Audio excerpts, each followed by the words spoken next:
You know, in the world of K-culture, the highs are just absolutely massive. We're talking rewriting history on a global stage. But the lows, they can be pretty devastating, shaking the very foundation of trust. So today, we're going to explore both sides of that coin. Hey everyone, I'm Kay, and I'll be walking you through all the good news. And I'm Jay. I'm here to dig a little deeper into some of the more complex stories happening behind the headlines. All right, let's just jump right in, starting with some absolutely huge news from the world of K-pop. K-pop's domination of the globe has really hit a whole new level. And this isn't just about topping charts anymore. We are talking about breaking into the most prestigious, most exclusive rooms in the entire music industry. So first up, Blackpink's Rosé.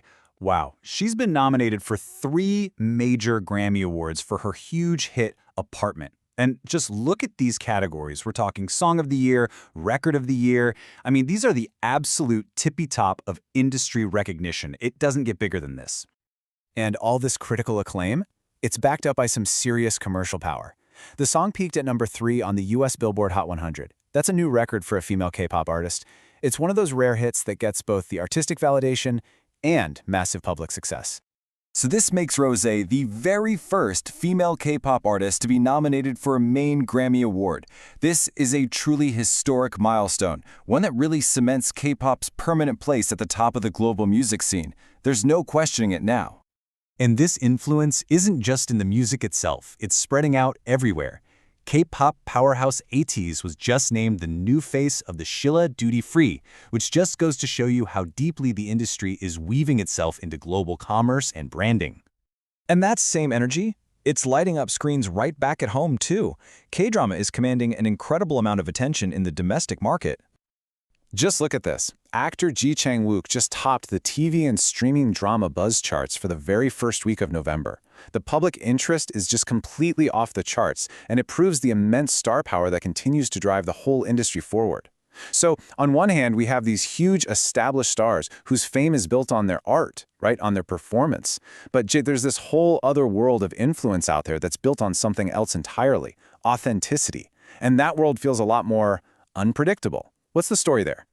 Thanks, Kay. And yeah, unpredictable is the perfect word for it, because this week we really saw both the dazzling light and the deep, dark shadow of influencer culture in the starkest way you can imagine. So, on one side, you have an entire industry getting dressed up, ready to celebrate its biggest champions. And on the other, you have a scandal so profound, it makes you question the very nature of what it even means to be an influencer. So first, let's talk about the light. The 2025 Korea's Shining Influencer Awards are happening on December 12th. This is a pretty major event, designed to celebrate innovative creators and the brands that work with them. It's really the industry trying to formalize itself and, celebrate its positive side. But then, there's the shadow. This is a direct quote from an international influencer named Brittany Miller, who confessed that her entire, widely followed journey with cancer was a complete and total lie. And the sheer scale of this deception, it's just staggering. 3.5 million followers.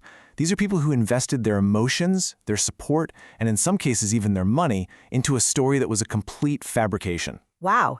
The contrast there is it's jarring.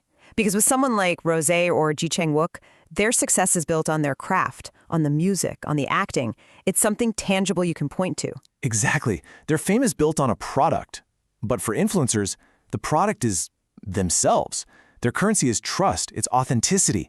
And when that trust is broken so dramatically, it pulls the rug out from under the entire model. And that's really what we want to leave you with. As we celebrate these verifiable, artistic triumphs of K-culture, we're also facing this newer, much more fragile form of fame. In a world of curated lives where influence is everything, how do we ever truly know what to trust? And maybe more importantly, what's the real cost of just clicking follow?